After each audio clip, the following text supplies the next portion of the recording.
Marvel Rivals has been dropping an insane amount of content before the release of Season 1 tomorrow on January 10th. And between the new heroes, the Battle Pass, maps, and patch notes, here's everything you're going to want to know before it drops. Just a few hours ago, Marvel Rivals released the official trailer for the entire Battle Pass for the Empire of Eternal Night in New York City.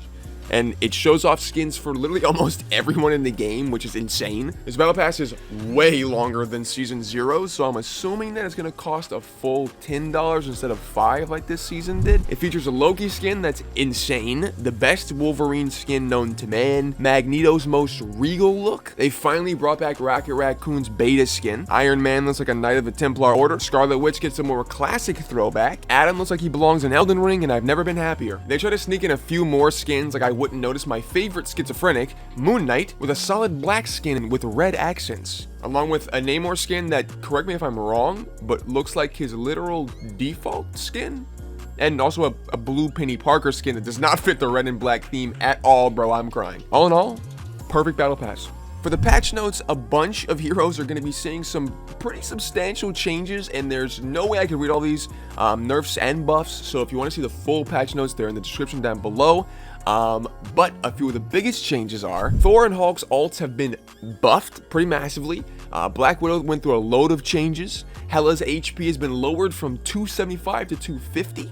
Moon Knight's ult has been buffed, which is great for me because I'm a Moon Knight main. You can now hide behind barriers to block Psylocke's ult, which is really cool.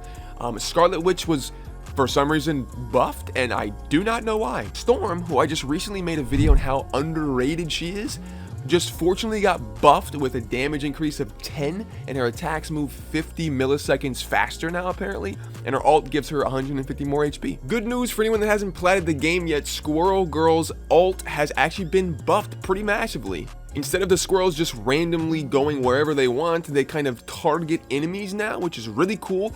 But the problem is that the health of her ult has been reduced from 600 to 300.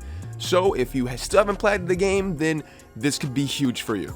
And if you've been struggling to plat the game, I actually do have a video on how I did it, so if you want to, you can check that out down below. Or just head to my channel. Bucky, aka the Winter Soldier, got nerfed and buffed. He does less damage at a distance, but does more close range apparently, which means they want you to play more aggressive and in the front line rather than like hanging back and just, you know, playing like a sniper, which I'm not too mad about this. Logan got buffed and nerfed because they increased his HP from 300 to 350, but they reduced his damage reduction by 10%. Cloak and Dagger had a few things happen, but most importantly, they got one more dash added to their ult. Jeff, who I'm the most happy about, got massively nerfed, so now you can actually avoid his ult if you're in the air, which is huge as a Moon Knight player because I cannot tell you how many times I've been gliding or swinging as Spider-Man above the ult, and I just still get swallowed by it anyway. This is phenomenal information for me. Mantis's move speed got completely nerfed, and Rocket's healing got buffed by 10 HP per second. Like I said, there's other changes, but these are the ones I feel are the most important, so if you want to take a look at the full patch notes, head to the Marvel Rivals website, which is down below in the description, like I said earlier. Moving on to the maps, there's going to be 2 new maps dropping in the first half of Season 1. The first is the Sanctum Sanctorium, and the second map is Midtown. We actually see both of these in the Mr. Fantastic and Invisible Woman's trailers, and they actually look very similar from the pieces we've seen, but 2 maps in the first half of Season 1 is huge, so I mean, let's not kid ourselves. Also, at one point, they show the Avengers Tower, but the logo is flipped upside down. I just thought that's pretty cool.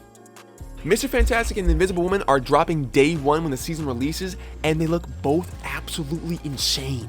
Starting with Reed's passive, his abilities generate elasticity, which boosts his attack power, and if you generate enough elasticity, you trigger an inflated state that boosts shield and does even more damage. His primary fire is literally just him smacking people with his noodle arms, and they have pretty good range, I'm not gonna lie.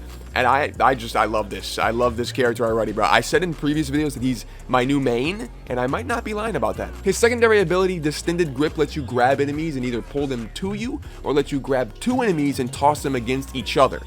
This is insane. Flexible Elongation grants him a shield and lets him dash to either a team member or an enemy, which deals damage to the bad guys and gives shields to your teammates. Reflexive Rubber changes his form into Big Boy Mr. Fantastic and lets you absorb any damage that hits him, letting him throw it back. And I don't mean he's shaking his cheeks. I mean, this is a huge counter to Iron Man. You can quite literally just get big, tank his entire ult and then throw it back at him. That's crazy. And finally, his ult, the Brainiac Bounce. I mean, just look at this.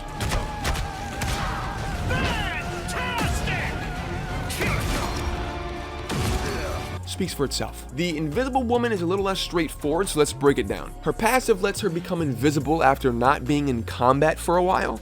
Her secondary grants shield and healing over time to allies, but any enemy that walks through it gets slowed. Her melees like Moon Knights and the third attack will launch enemies up, which is pretty cool. Her ability Force Physics can push or pull enemies, and this is really cool because I'm already seeing myself knocking people off the map with this. Psionic Vortex pulls people in and does damage over time. So this is really cool. This feels like a kind of ability you just throw in the back line and just completely melt all of the supports. That's insane. And finally, her ult literally makes everyone inside of it go invisible, healing them over time. It's the coolest thing in the world. That's insane. The best ult you could ask for. Oh, and she can double jump. I do want to mention that they did tease Blade, and I'd say they're going to add him halfway through Season 1, but that's definitely going to be reserved for the Thing and Johnny. So Blade is, unfortunately, probably Season 2. Unless they just drop 3 characters midway through Season 1, which would be insane. I'm so for real when I say Mr. Fantastic and the Invisible Woman are both strong S-tier characters. The maps look amazing. The battle pass is clean as ice, and I'm extremely excited for Season 1. I'm going to be posting and releasing heaps of content as soon as the season drops. So if you enjoyed the video, I really appreciate your support, guys. Take care of yourselves. Enjoy Season 1. I hope you've been enjoying Marvel Rivals. Thank you for watching this entire video. I'll see you guys in the next one. Peace.